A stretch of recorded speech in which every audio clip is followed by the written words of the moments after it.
vamos a hablar y seguir con la serie que estamos iniciando a través de la semana pasada, que iniciamos con respecto a los tiempos finales y algunos paradigmas que como creyentes a veces evadimos poder estudiar, pero que el Señor a través de su palabra habla en abundancia. Es necesario que nosotros podamos informarnos para tomar las mejores decisiones. Todo gerente de empresa siempre buscará las mejores fuentes de información para tomar las mejores decisiones. Hoy le traigo y le quiero compartir el tema: prepárate para el reino.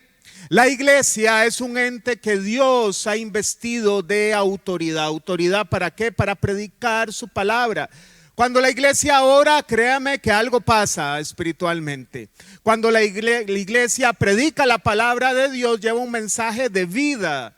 Cuando la iglesia empieza a ayunar y a orar, los muros espirituales se derriban, porque la iglesia, Dios le invistió de autoridad. Durante años, reyes y gobernantes, hombres y mujeres, ante el mundo sabios y prominentes, y una sociedad lastimosamente cada vez más en decadencia, ha intentado por todos los medios extinguir el cristianismo.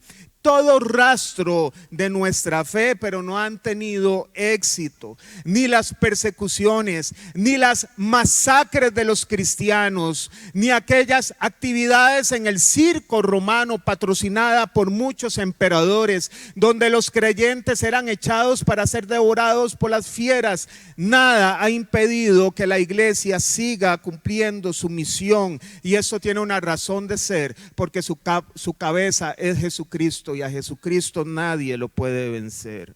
Nosotros somos su cuerpo y nadie, aún en pandemia, muchas organizaciones cerraron, pero la iglesia nunca cerrará, porque Mateo 16:18 dice que las puertas del Hades no van a prevalecer en contra de la iglesia del Señor. Así que, de hecho, como la señal última antes del tiempo final, el Señor Jesús dijo en Mateo 24:14: y este evangelio del reino se predicará en todo el mundo como testimonio a todas las naciones, entonces vendrá el fin. La palabra de Dios nadie la va a poder detener, no necesita muros, no necesita paredes, atraviesa todo, es una espada de dos filos. ¿Usted recuerda la famosa oración de Jesús en Mateo 6? El Padre Nuestro, conocida como el Padre Nuestro. Bueno, la primera y la mitad de esta oración no tiene que ver con cosas que pedimos, sino con dar gloria a Dios. Cuando decimos Padre Nuestro que estás en los cielos, damos gloria a Dios, porque Jesús no dijo Padre mío, dijo Padre Nuestro. Usted tiene papá, pero no es un papá biológico como el que tenemos, sino que es un Padre que está en los cielos, que está en el trono, que está sobre todo, que tiene una autoridad que nadie puede igualarse a la autoridad de nuestro Padre, pero le llama a usted hijo e hija. Damos gloria a Dios por eso. Damos gloria a Dios cuando decimos santificado sea su nombre, porque Dios nos demanda santidad, y damos gloria a Dios cuando tenemos una conducta santa. Damos gloria a Dios cuando hacemos su voluntad. Hágase tu voluntad en los cielos y en la tierra. Damos gloria a Dios cuando hacemos su voluntad. Y usted podría preguntarse: ¿cómo sé si estoy en la voluntad de Dios? Cuando las decisiones que usted toma, su fuente de información se llama la palabra de Dios. Y venga a tu reino. Damos gloria a Dios con nuestra vida cuando hay fruto interno. Cuando usted no es el mismo, usted se encontró con Jesús y algo pasó. Antes se le atravesaba un carro, usted decía un madrazo, decía carepapa, y ahora le dice Dios lo bendiga. Algo pasó, usted no se dio cuenta. Esa es la obra del Espíritu Santo en el creyente. Pero también hay fruto externo. Alguien que ha conocido a Dios no es ajeno a la necesidad de los demás. Son dos frutos que se reflejan. Hoy nos vamos a detener en este punto: venga tu reino. ¿Y qué significa el reino de los cielos? Significa el gobierno de Dios. Y lo primero que me gustaría decirle en esta mañana acerca del reino de los cielos fue fue el tema central de la predicación de Jesús cuando vino por primera vez a esta tierra.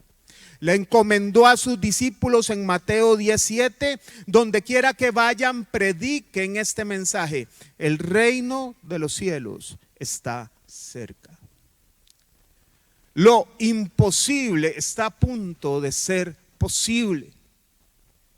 Llegará el momento cuando el reino se iba a materializar, en que ya un sacerdote no tenía que matar un cordero para que su pecado y el mío fueran cubiertos, sino que el Cordero de Dios, el Cordero sin mancha, el que dijo Juan el Bautista: he aquí el Cordero que quita el pecado del mundo, ya no iba a cubrir el pecado, lo iba a quitar una vez y para siempre.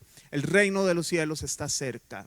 Ahora nosotros no necesitamos que alguien intermedie por usted o por mí, alguien medie por usted y por mí, porque tenemos al mediador entre Dios y los hombres, se llama Jesucristo. Y podemos entrar confiadamente al trono de la gracia 24/7, los 365 días del año, y clamar a Él: el reino de los cielos se acercó. Lo segundo es que el reino de los cielos se rige por la ley del amor. El primer mandamiento y el segundo, que son muy semejantes, Mateo 22, 37, 40. Ama al Señor tu Dios con todo tu corazón, con toda tu alma y con toda tu mente, respondió Jesús. Este es el primero y el más importante de los mandamientos. El segundo se parece a este: ama a tu prójimo como a ti mismo. De estos dos mandamientos dependen toda la ley y los profetas. Alguien que no ama al prójimo, imposible que ame a Dios. Lo tercero es que este reino está conformado por ciudadanos que no son de este mundo. Usted le puede decir al de la par: usted es un extraterrestre. Usted realmente es un extraterrestre. Lo que pasa es que usted está aquí camuflado con una misión. Usted es peregrino y extranjero en esta tierra, según dijo Pedro. Y se lo demuestro. Dice Filipenses 3, 18, 21, el apóstol Pablo a los filipenses: como he dicho a menudo y ahora les repito hasta con lágrimas, muchos se comportan como enemigos de la cruz de Cristo. Su destino es la destrucción, su Dios es el estómago, y se enorgullecen de lo que es su vergüenza. Solo piensan en lo terrenal. En cambio, nosotros, usted puede decir yo, en cambio nosotros somos ciudadanos del cielo. ¿Ve que es extraterrestre? Somos ciudadanos del cielo, de donde anhelamos recibir al Salvador, el Señor Jesucristo. Él transformará nuestro cuerpo miserable para que sea como su cuerpo glorioso. Usted no se estrese si no le sale el six pack en el abdomen. Dios le va a dar un cuerpo glorioso. Va a ser, todos aquí no van a tener una gota de feos. Guapísimos van a venir con el Señor. Vamos a venir con el Señor. Vea qué milagro más grande. Amén, Señor, te lo pedimos, Padre, ven pronto. Él transformará nuestro cuerpo miserable para que sea como su cuerpo glorioso. ¿Ve? Mediante el poder con que somete a sí mismo todas las cosas. Lo cuarto es que la importancia, o el que se sienta importante en este reino, que es el Señor el importante, pero quien se sienta con ganas de ascender como una empresa, no va a ser aquel que tenga más servidores, sino el que sirva, porque este reino es diferente a los reinos de la tierra. Lucas 22, 25, 27, Jesús les dijo: los reyes de las naciones oprimen a sus súbditos, y los que ejercen autoridad sobre ellos se llaman a sí mismos benefactores. No sea así entre ustedes. Al contrario, el mayor debe comportarse como el menor, y el que manda como el que sirve, porque ¿quién es más importante, el que está en la mesa o el que sirve? No lo es el que está sentado a la mesa. Sin embargo, yo estoy entre ustedes como uno que sirve. Así que esposos, si ustedes dos trabajan, el esposo que no se esconda, sino que llegue primero, ponga el arroz, sirva la mesa, le da de comer a su esposita y usted va a ser mayor. No es diciendo que es mayor. Y le hace un masajito en los pies. Vea que ahí la mujer no le va a importar que usted diga que es mayor. Siga en ese rol, yo feliz. Bueno, parece utópico, pero así es. Usted sabe, haciendo un paréntesis, Esposos, sométanse a sus mujeres en todo, dice Efesios capítulo 5. Las mujeres dicen amén, aleluya, gloria a Dios, Cristo vive, a su nombre gloria. Y a los hombres les dicen amen a sus esposas como Cristo amó a su iglesia. La mujer se somete a un hombre que es capaz de amarla como Cristo amó a la iglesia, a ese. Entonces este hombre todo lo que hace es para darle seguridad financiera, seguridad afectiva, seguridad en todo tipo. Se va a sentir segura y todas las decisiones que ese esposo hay para su esposa son para darle seguridad. ¿Y quién se va a poner a eso? Es así como funciona, no de otra forma. No es machismo, no es que aquí yo mando porque yo soy hombre. Hay un rol de mucha responsabilidad. Lo quinto es que Dios prometió provisión a fin de cumplir los propósitos de su reino. Mateo 6, 31, 33. Así que no se preocupen diciendo que comeremos o que beberemos o con qué nos vestiremos. Los paganos, o sea, los que no son del reino de los cielos, andan tras todas estas cosas, pero su Padre Celestial sabe que ustedes las necesitan. Más bien busquen primeramente el reino de Dios y su justicia, y entonces todas estas cosas les serán añadidas. Dios equipa a los militantes de su reino. Él los equipa. Él está interesado en equipar a aquellos que hacen su voluntad en la tierra. Como vemos, el reino de los cielos es regido por el amor, y debemos tener presentes dos verdades acerca del amor. Lo primero es que el amor es la esencia de Dios. Dios no da amor, Dios es amor. Esa es su esencia. Primera de Juan 4:8, el que no ama no conoce a Dios. Esposo o esposa, si usted le hace la ley del silencio a su esposo o a su esposa porque algo no le gustó, el que no ama no conoce a Dios, porque Dios es amor. Entonces hoy haga la promesa de ir a la casa y dice: Señor, quítame las huiladas, vamos a hablarnos, no somos carajillos, vamos a resolver esto. Amén. Lo segundo es que el amor siempre busca el bien de los demás. El amor es paciente, dice 1 Corintios 3, 4 y 5, es bondadoso. El amor no es envidioso, ni presumido, ni orgulloso, no se comporta con rudeza, no es egoísta, no se enoja fácilmente, no guarda rencor. Así que los ciudadanos del reino de los cielos dan gloria a Dios con su vida, con su servicio y con su amor. Además, impactan su entorno. Por eso es necesario prepararse para ser militante del reino. Pablo advierte a su hijo espiritual Timoteo y le dice en 2 de Timoteo 2:15: esfuérzate por presentarte a Dios aprobado, como obrero que no tiene de qué avergonzarse y que interpreta rectamente la palabra de verdad. Ese esfuérzate.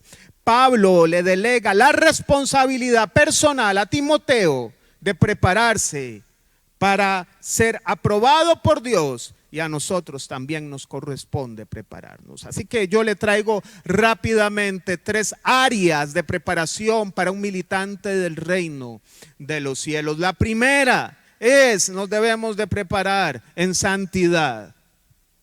Amén. La Biblia es un libro único, vivo y transformador. No es la Odisea de Homero, no es ningún otro libro, es un libro que produce vida y transforma.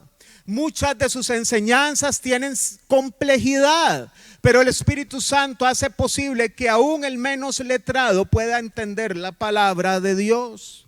Nuestro Señor Jesús nos dejó lo que para mí, toda la Biblia es la palabra de Dios, pero lo que para mí es la enseñanza de enseñanzas, el sermón de sermones, el famoso Sermón del Monte, que usted lo puede ver a partir de Mateo capítulo 5. Una guía para relacionarnos con Él y una guía para relacionarnos con los demás, trazándonos el camino para la convivencia sana entre creyentes. A nivel matrimonial nos inspiró a la oración y al ayuno, nos brindó una perspectiva futura de lo que nos espera en el cielo, un llamado a vivir un día a la vez, sin dominarnos por el afán que la vida presenta, y nos clarificó nuestro rol en la tierra. Usted es sal y usted es luz.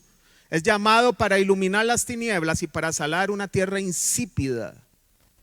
Nos advirtió sobre el juzgar a otros y nos animó a pedir con la seguridad de que somos escuchados. Le digo esto para que usted le entre a estudiar el Sermón del Monte. Y quisiera detenerme en el inicio de esta joya de la Biblia. Cómo inicia el Sermón del Monte a través de las bienaventuranzas o los dichosos. Todas las bienaventuranzas que usted encontrará en Mateo capítulo 5 versos 1 al 10, dice todas las características que debe tener un ciudadano del reino de los cielos. Y se las voy a resumir, usted lo lee en casa. Cada uno viene antecedido de un dichoso o un bienaventurado según la versión de la Biblia que usted use. Entonces se resumen en estas características: pobres de espíritu, sufridos, humildes, con hambre y sed de justicia, compasivos, con corazón limpio, trabajadores por la paz. ¿Quién inicia el micho en su casa? ¿Quién enciende el fuego y el otro lo apaga o lo atiza? Ese ayayay es para usted y para mí. Dice trabajadores por la paz. A usted lo insultan y dice, bueno, respiremos, clamemos al Señor, esto lo podemos resolver. Ay, que el Señor nos ayude. Perseguidos por causa de la justicia, los que son insultados, perseguidos y calumniados a causa del nombre de Cristo, a ellos Dios les llama dichosos. Pareciera ser que se ha construido un mito en relación con las características hoy de los creyentes, viéndolos como personas que no tienen que sufrir. Hay una secta por ahí que es pare de sufrir, que siempre tienen abundancia económica, que nunca se enferman. Sin embargo, el Señor nos da una perspectiva diferente y correcta de lo que es un ciudadano del reino de los cielos. Y la santidad es clave, indispensable en el pueblo del Señor, y Dios ha sido muy claro con respecto a la santidad. Dentro de la abundante evidencia bíblica que hay de la santidad y el llamado a poder someternos a ella, le voy a leer solo 2 versículos muy pequeños, pero muy directos. Hebreos 12:14, busquen la paz con todos y la santidad sin la cual nadie verá al Señor. Así que santos y santas, usted es santo y santa, de lo contrario usted no tiene cabida en el cielo ni yo, porque ahí no va a entrar nadie que no sea santo y santa. Porque sin santidad nadie verá al Señor. Primera de Pedro 1:15-16, más bien sean ustedes como santos en todo lo que hagan, santo en su casa, santo en sus negocios, santo en todo lugar, en todo momento. Como también es santo quien nos llamó, pues está escrito, sean santos porque yo soy santo. El tema es que cuando nos enfrentamos al reto de la santidad, nos topamos a un reto, un desafío que nos supera. Porque ¿quién puede ser santo en toda la manera de vivir por sí mismo? Podríamos pensar lo fácil que es hablar de la santidad, pero vivirla es otra historia. El hombre y la mujer fracasaron en poder acatar las demandas de la ley. Por eso no pudieron cumplir la ley y Jesús tuvo que venir a morir por nosotros. Entonces, ¿cómo es posible prepararse en esta materia tan difícil de aprobar? Y la clave está en la primera bienaventuranza o el primer dichoso en Mateo 5:3. Dichosos los pobres en espíritu, porque el reino de los cielos les pertenece. ¿Qué significa eso? Significa que fuimos incapaces de cumplir las demandas de Dios por nuestras propias fuerzas no pudimos alcanzar la meta de la santidad y así nos presentamos delante de Dios como pobres y miserables de cumplir el desafío. Nos presentamos con los bolsillos vacíos espiritualmente, mostrando a Dios nuestra incapacidad, y en el acto reconocemos que Él sí puede santificarnos, no por nuestras fuerzas, sino por su gracia y misericordia. Así que el primer paso es reconocer que no podemos llegar a la meta de la santidad por nosotros mismos. Necesitamos acudir a Dios, quien a pesar de nuestra condición miserable, cuando nos presentamos delante de Él, nos devuelve como santos. ¿No se alegra? Respetando todos los credos y todas las fees, nosotros, y la Biblia no enseña ni creemos en procesos de beatificación ni santificación. No es por mérito humano, es Dios el que santifica. Dios, a través de su Hijo, murió en la cruz y su sangre nos limpió. Cualquier mérito que quiera ayudarle a Jesús en su obra en la cruz sería una herejía, porque estaríamos diciendo que no es suficiente lo que Cristo hizo en la cruz. Y sí es suficiente. Sí es suficiente. No podemos ser santos por nuestro mérito. A esta etapa yo la llamaré oración y ayuno. Es el creyente que ora y ayuna porque sabe que si no ora, que si en ocasiones no ayuna, se lo va a llevar a la trampa. Es el que depende de Dios, que sabe que no puede lograr una exitosa carrera espiritual si sus fuerzas no son alimentadas por Dios a través de la oración. Se lo voy a ilustrar con la historia del fariseo que contó Jesús y el publicano recaudador de impuestos.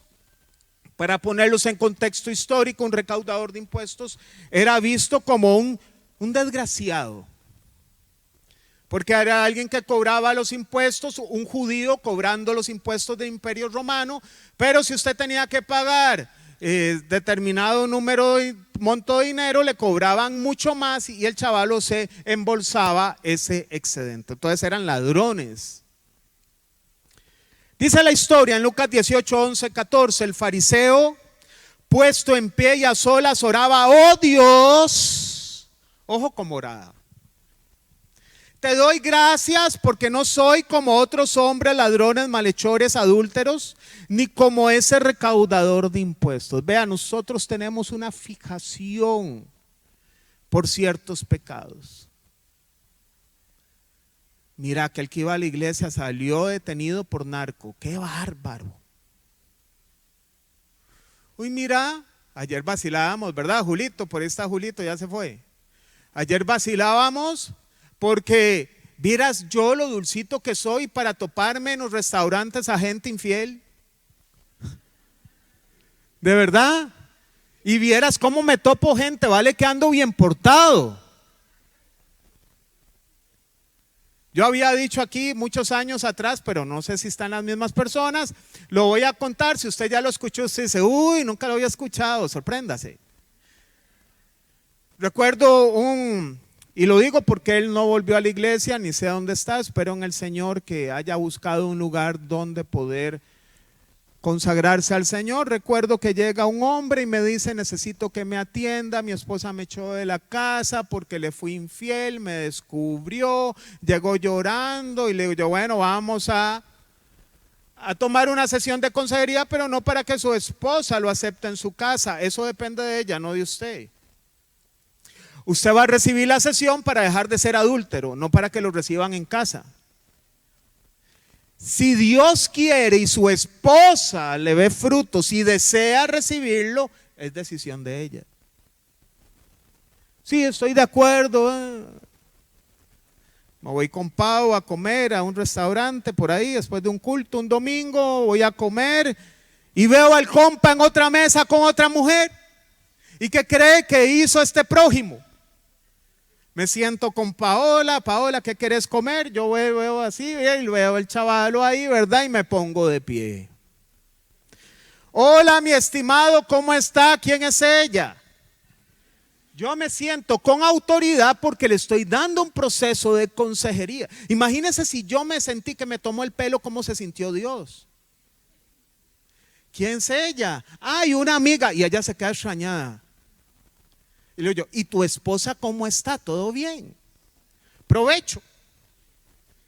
Créame que yo me comí todo con hambre. Oiga, tengo al Espíritu Santo de testigo. Él llega a la oficina donde trabajo y me dice, ay, perdóneme, dame otra oportunidad. Y lo dejé como el palo de la lora, al buen entendedor.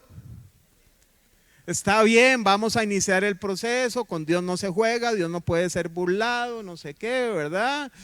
Voy un jueves ahí a Rostipollos de ella, le hice propaganda de Zampa, con mi esposa un jueves en la noche, ya que me acuerdo.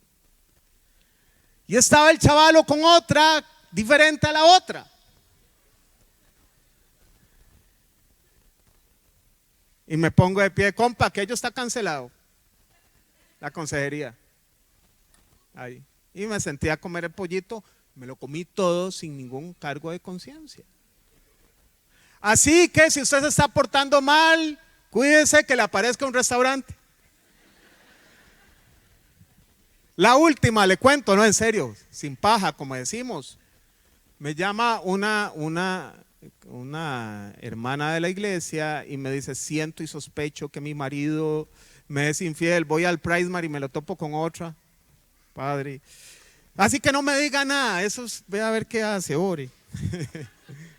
Pero a veces nos fijamos, tenemos una fijación por ciertos pecados, pero hay un pecado que la gente no señala, que no lo ve escandaloso, es el pecado del orgullo.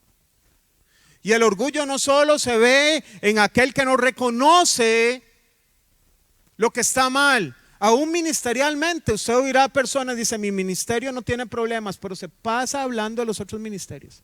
Mi ministerio es el inmaculado. Somos los perfectos, los referentes de la iglesia. Eso es un pecado tan grave como este hombre que estaba en adulterio. Gravísimo, gravísimo. Hay gente orgullosa y tiene el orgullo como hacer un deporte. Bueno, este era el fariseo. Ni como ese recaudador de impuestos, ayuno 2 veces a la semana y doy la 10ª parte de todo lo que recibo. En cambio, el recaudador de impuestos que se había quedado a cierta distancia, ni siquiera se atrevía a alzar la vista al cielo, sino que se golpeaba el pecho y decía, oh Dios, ten compasión de mí, que soy pecador. No se hacía así por un rito. Era su estado, un pobre en espíritu. Y el Señor da esta sentencia.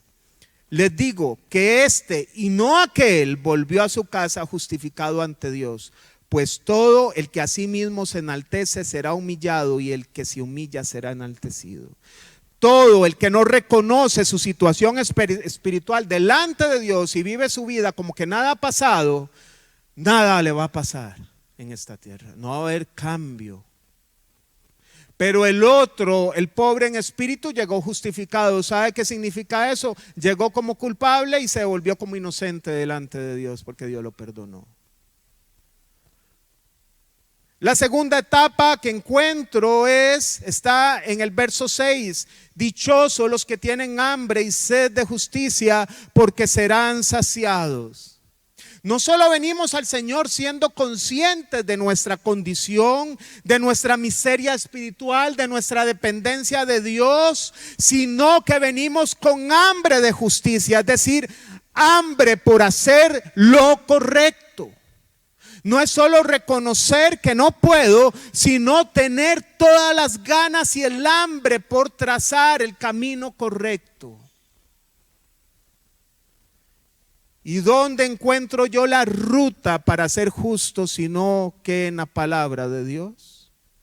Así que yo le hago una pregunta, usted no la conteste. ¿Cuánta palabra de Dios leyó usted esta semana? Eso delatará que tanta hambre tenga de Dios, porque Dios busca gente con hambre de leer su palabra. No que la lea como pastilla de dormir o como algo que hay que leerla porque me dicen que hay que leer la Biblia, sino que usted tenga apetito como cuando juega, mucho más que cuando juega saprissa. Está ahí el partido, ¿verdad? Y nos ponemos, está ahí la CL, uy, 2-0, 3-0, pero usted sigue viéndolo.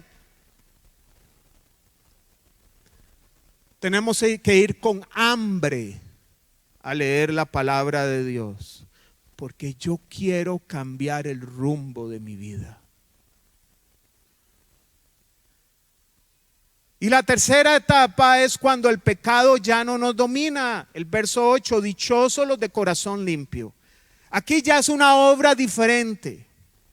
Es aquel corazón que ante una propuesta de pecado es más propenso a la santidad que a pecar. Algo pasó en ese corazón. Un corazón limpio, no eventualmente, sino que ya está limpio. Es cuando se conjugan las tres etapas. Me presento al Señor como un miserable para que Él me cambie. Tengo hambre por leer su instrucción y el Espíritu Santo hace posible que la palabra se haga vida en nosotros. Se conjugan las tres. Oro, ayuno, leo la Biblia y el Espíritu Santo la revela y tengo un corazón limpio. Ahí no hay un esfuerzo suyo para ser santo. Hay una búsqueda de Dios para que lo santifique. Así que cuando usted se encuentre con una provocación, ya no va a decir carepapa, sino Dios lo bendiga. ¿En qué momento dije yo esto? Si yo quería decir carepapa, usted no se da cuenta. Porque es espontáneo, la obra del Espíritu Santo. Por eso el Señor en Juan capítulo 3 dijo que el Espíritu es como el viento, que nadie sabe de dónde viene y a dónde va. Así es la obra del Espíritu. Usted no se da cuenta. Su labor y mía es acudir a Él para que el Señor lo santifique. No es por obra humana, no es por sacrificios humanos. Usted va y Dios lo devuelve diferente. Ese es el proceso de santificación. Así que no se desanime, Dios hizo lo imposible posible. Nos toca ir con Él. Si usted ve que no puede cambiar, creo que estás fallando en buscarlo. Lo segundo es, le leo las dos muy rápido. Yo tengo aquí el reloj, pero Julio cantó, hubo presentación de niños y como usted tiene hambre y sed por la palabra, no hay problema. Prepárese para la aflicción. Sí, usted escuchó bien. Prepárese para la aflicción y el sufrimiento. Ha sido ampliamente suprimida en esta parte del mundo el tema de la aflicción, pensando que en esta tierra estamos para ser complacidos por Dios en todos nuestros caprichos y deseos. Sin embargo, ser santo en un mundo que ama el pecado es un tema de sufrimiento y aflicción. Muchos de sus hijos ya están viviendo y vivirán aún más bullying por ser cristianos. Están teniendo nuestros jóvenes una presión increíble para que renuncien a su fe. Están teniendo una presión para que renuncien a su virginidad corporal. Porque todo el mundo tiene relaciones antes del matrimonio. No sea usted tan polo, tan inadecuado, tan anticuado. Estamos sufriendo embates de un mundo que nos quiere hacer creer que el pecado no es malo, pero es terrible. Y tenemos que prepararnos para eso. Porque hoy en día en Occidente no se enseña a sufrir, se enseña a ser bendecido, prosperado y en victoria. Y la aflicción quedó a un lado, pero vaya usted a ser creyente el otro lado del mundo, en Indonesia, en Malasia, en los países islámicos, en China, para que vea cómo es el sufrimiento. Y el Señor Jesús, si algo profetizó fue, sufrir. Mateo 10:22 dice, por causa de mi nombre todo el mundo los odiará. Vieras, a mí, les confieso un pecado. ¿Cómo me cae mal cuando invitan a un creyente referente a una entrevista televisiva en televisión abierta y no menciona a Jesús? ¿Qué es? Que le da color. Si no lo vuelven a invitar, no lo volvieron a invitar, pero no niegue su fe. Le da pena. Hay que adecuarse a lo que el guión le dice. Entonces no acepte la invitación. Yo he oído creyentes que ya no se llaman pastores, sino coach de vida. Por favor, ¿qué es? Que es deprimente ser pastor. Nos acoplamos al mundo tan fácil. Otro le escuché, gracias a la vida. ¿Qué? Gracias a la vida, gracias a Dios. Déjese de esas carajadas. ¿Me explico? Y perdón. Pero es que tenemos miedo que el mundo nos odie. No tenga miedo, el mundo te va a odiar. El Señor lo dijo, y siéntase gozoso porque eso es signo de que usted es un extraterrestre. Ese es el signo de que usted es ciudadano del reino de los cielos. Juan 16:33, yo les he dicho estas cosas para que en mí hallen paz. En este mundo afrontarán aflicciones, pero anímense, yo he vencido al mundo. Juan 17:14-15. Una de las últimas oraciones del Señor Jesús. El Señor Jesús ora por los discípulos y por usted y por mí, porque el verso 20 del capítulo 17 de Juan dice, no solo oro por esto, sino por todos aquellos que van a creer por su testimonio. O sea, el Señor oró por usted y por mí. Y en el verso 14 y 15 dice, yo les he entregado tu palabra y el mundo los ha odiado porque no son del mundo, como tampoco yo soy del mundo. No te pido que los quites del mundo, sino que los protejas del maligno. ¿Por qué van a ser odiados y por qué vamos a ser odiados? Porque tenemos una posición diferente a lo que el mundo piensa. Y usted respeta todo lo que los demás dicen, pero usted tiene que tener firmeza de lo que usted está diciendo. No es una opinión, ni una teoría, ni una hipótesis. Usted está hablando la verdad absoluta de la palabra de Dios. Y tiene que hacerlo sin miedo. El Señor nunca dijo que no íbamos a sufrir como algunos enseñan. Todo lo contrario, profetizó sufrimiento. Pero ¿quién es el que nos atribula? ¿Será Dios o el enemigo? ¿Dios va a atribular a alguien que está metido en una vida santa o es Satanás el que lo hace? Aún en la perspectiva futura, entre el ambiente evangélico para la semana 70 de la gran tribulación, la mayoría de gente, si usted hace una encuesta, dice, no vamos a pasar la gran tribulación, la iglesia es raptada antes, pero le invito a que no se pierda la otra semana que vamos a hablar del tema con el pastor Marco, así que no me voy a adelantar, no se lo pierda, pero tengo una perspectiva futura de sufrimiento. Hay que volver a la Biblia y no tanto en todas las posiciones bíblicas que nos transmiten. Examine todo con Biblia. Así que cuando usted sufra a causa del Señor, sepa que Dios está con usted, pero que eso no le tome por sorpresa. Prepárese, enséñele a sus hijos, prepárelos también. No le resuelva todo a sus hijos. No puede ser que mayores de edad usted le tienda la cama. Se ríen porque es verdad. ¿Cómo es posible que le sirvan la comida, que le laven el plato? Una generación así no está capacitada para sufrir en este mundo.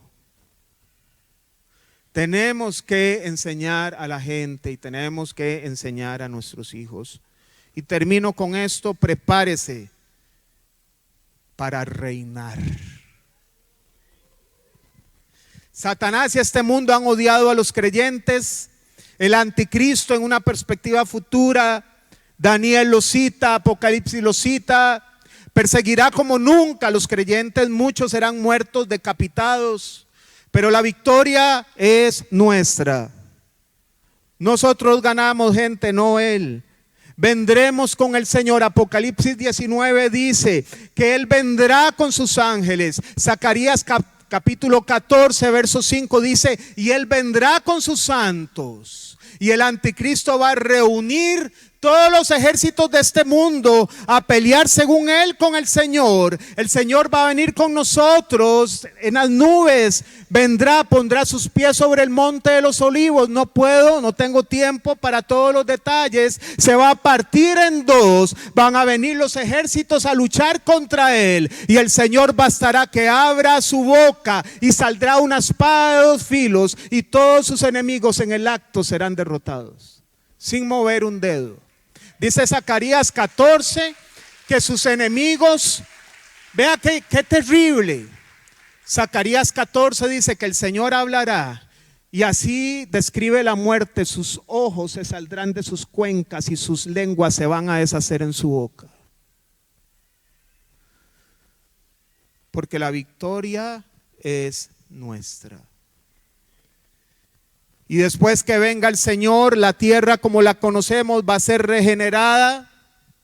Y el Señor gobernará por 1000 años. Eso es lo que se llama el milenio de Apocalipsis 20 en adelante. Todo el capítulo 6 veces se menciona y reinaremos 1000 años, se repite 6 veces. Pero ¿a quién vamos a reinar? ¿A quiénes vamos a gobernar en esa época? Zacarías 14:16, entonces los sobrevivientes de todas las naciones que atacaron a Jerusalén subirán año tras año para adorar al Rey, al Señor de los ejércitos y para celebrar la fiesta de las enramadas. Todos los que sobrevivieron, que fueron enemigos del Señor, se van a multiplicar en la tierra, pero nosotros no estamos en ese grupo, nosotros estamos con el Señor reinando. Usted está llamado a reinar. Y se lo leo en Apocalipsis 24:5. Entonces vi tronos donde se sentaron los que recibieron autoridad para juzgar. Usted va a recibir autoridad para juzgar. Por eso tiene que prepararse. Vi también las almas de los que habían sido decapitados por causa de Jesús. Pero no hay sufrimientos futuros. Decapitados.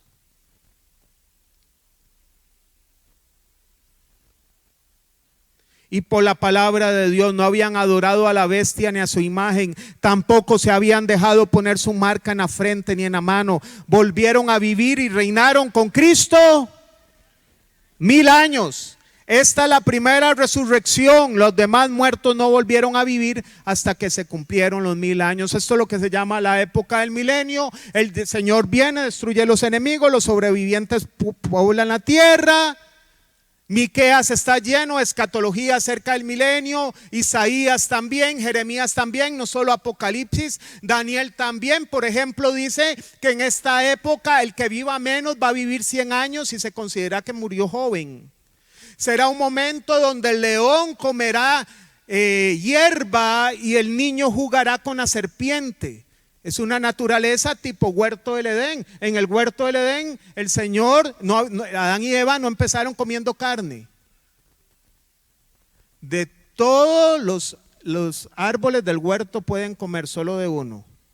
No habían depredadores. El hombre pecó y hubo el primer sacrificio cuando el Señor les cubre de pieles. Pero antes de ello no había. Bueno, va a ser una tierra regenerada. Satanás va a ser atado 1000 años y a cabo de los 1000 años Satanás va a ser suelto y el hombre y la mujer van a repetir la historia. De nuevo se van a reunir a pelear contra Dios y contra sus santos. Y el Señor hará caer granizo del cielo, los va a aniquilar y serán resucitados. Esa es la segunda resurrección. Pero esa no es para vida. Es para ser juzgados y serán los libros abiertos. Y no en ningún momento yo hice eso. Sí, aquí está escrito, le pongo el video. Y lastimosamente serán echados donde está el falso profeta, el anticristo y el dragón que es Satanás. Y serán atormentados, dice Apocalipsis, por siempre. Y vendrá un cielo nuevo y una tierra nueva y nosotros reinaremos con él después de este milenio para siempre y por siempre, siendo la esposa del Cordero de Dios. Así que prepárese. porque no es poco lo que le espera. Amén. Ayayay es para los que no son extraterrestres. Usted diga amén. Amén. ¿Puede ponerse de pie, por favor? La iglesia de los Corintios era una iglesia terriblemente compleja. Era la iglesia que yo llamo, junto a los Gálatas, la iglesia del dolor de cabeza de Pablo. Era una iglesia conflictiva. Se sentaban a comer y los que tenían mucho ingreso comían delante de los que no tenían. Y seguro les decía, uy, qué rico, está rico, ¿verdad? Allá venden en la esquinita. Tenían inmoralidad sexual y lo veían normal. Ay, se acostó con eso, no importa, todo el mundo lo hace y poco a poco. ¿Y sabe qué tenía la iglesia de los Corintios? Demandaban a sus hermanos en la fe delante de los tribunales por cualquier cosa. Y Pablo les escribe esto. 1 Corintios 6:2. ¿Acaso no saben que los creyentes juzgarán al mundo? Y si ustedes han de juzgar al mundo, ¿cómo no van a ser capaces de juzgar casos insignificantes? Pablo dice que usted y yo vamos a juzgar las naciones.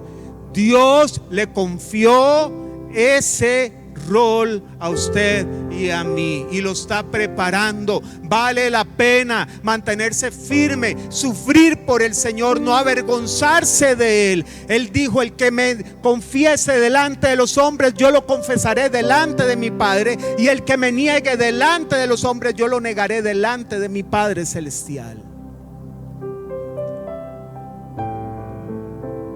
Le inspiro con Apocalipsis 5, 8 y 10 para terminar, y le pido que cierre sus ojos para que pueda enfocarse en esta palabra, porque Dios le va a dar un título, o ya lo tiene, pero se lo va a recordar en Apocalipsis 5, 8 al 10.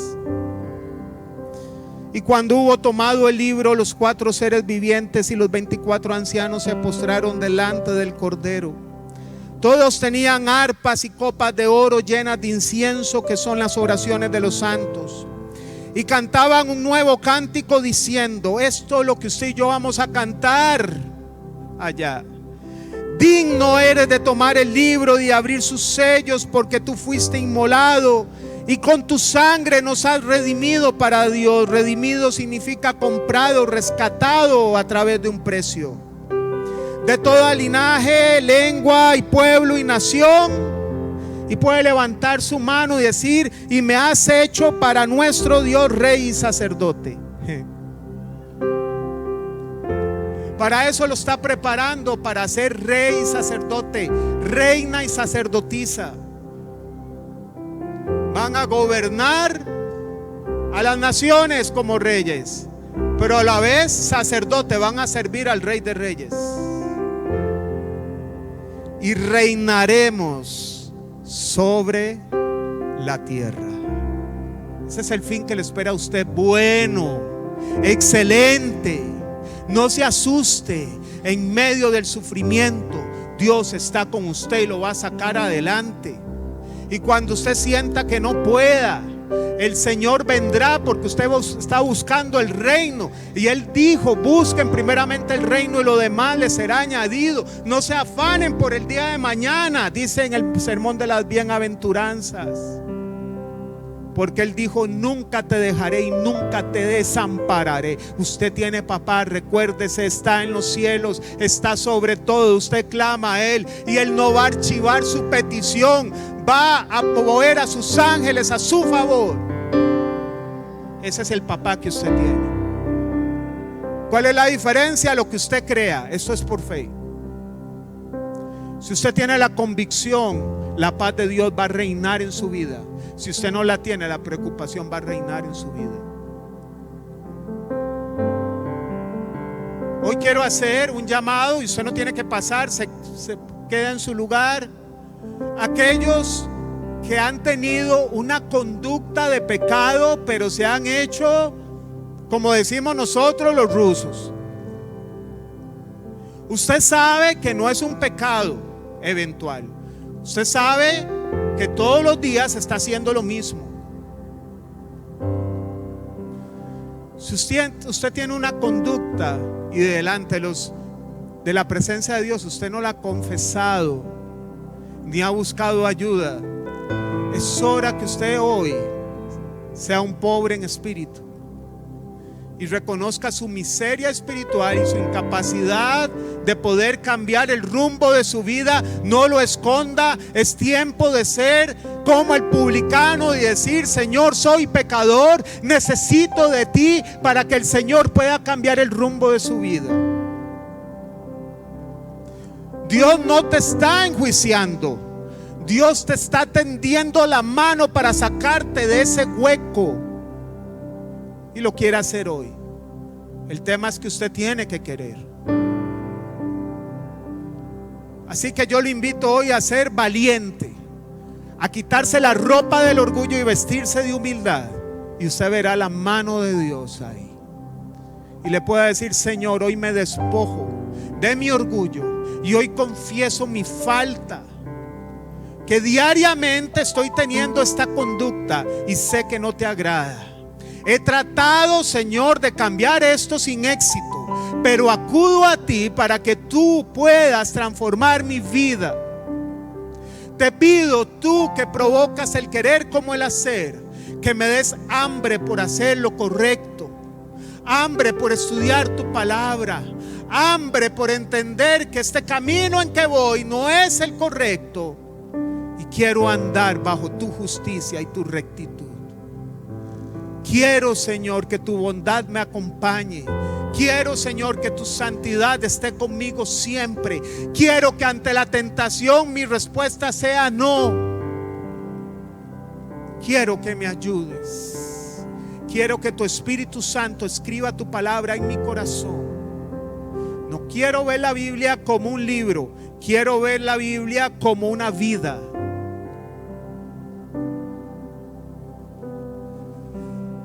Y hoy también quiero hacer un llamado a aquella persona que se ha sentido cohibida,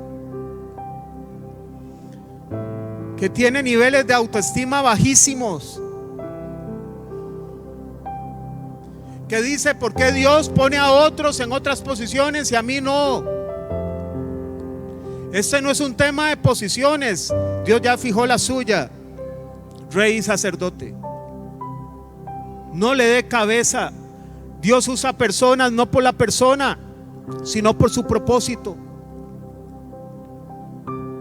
Así que le pido al Señor que le revele a su corazón quién es usted en Cristo Jesús, y que esos pensamientos que el enemigo y mentiras del diablo que ha querido instalar en su mente, diciendo y menoscabando su autoestima, hoy sean reemplazados por la verdadera identidad que Dios le dio a usted como hijo e hija de Dios.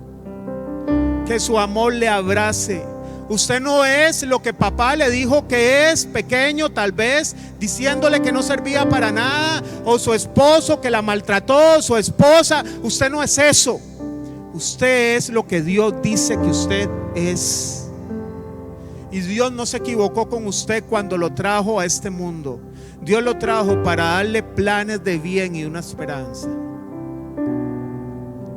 Y dentro de tantos miles de millones de personas, usted fue el candidato a ser rey y sacerdote. Usted fue escogido. Aunque muchos no hayan ido a un colegio, a una universidad, Dios lo escogió a usted. Padre, bendice este pueblo hermoso, Señor. Yo te pido que les afirmes tu palabra cada día. Que en los momentos de dificultad y de tribulación se acuerden que tú los has llamado, que tu esperanza es bendita, que sonará la trompeta y los muertos en Cristo resucitarán primero, y nosotros, los que hayamos quedado, seremos levantados juntamente con ellos y nos encontraremos contigo en las nubes, y vendremos a juzgar a las naciones. Y después de esos 1000 años, seremos tu esposa por la eternidad. Estaremos contigo, Señor, disfrutando de las mieles de tu presencia. Ya el sol no dará su luz ni su calor, porque tú alumbrarás todo en todo momento, Señor. Ya no habrá llanto, ni tristeza, ni dolor. Tú enjugarás nuestras lágrimas y nos dirás: las cosas viejas pasaron, todas son hechas nuevas. En lo poco fuiste fiel, sobre mucho te pondré. Entra y gózate en la presencia de tu Dios. Ya no hay más dolor, ya no hay más llanto.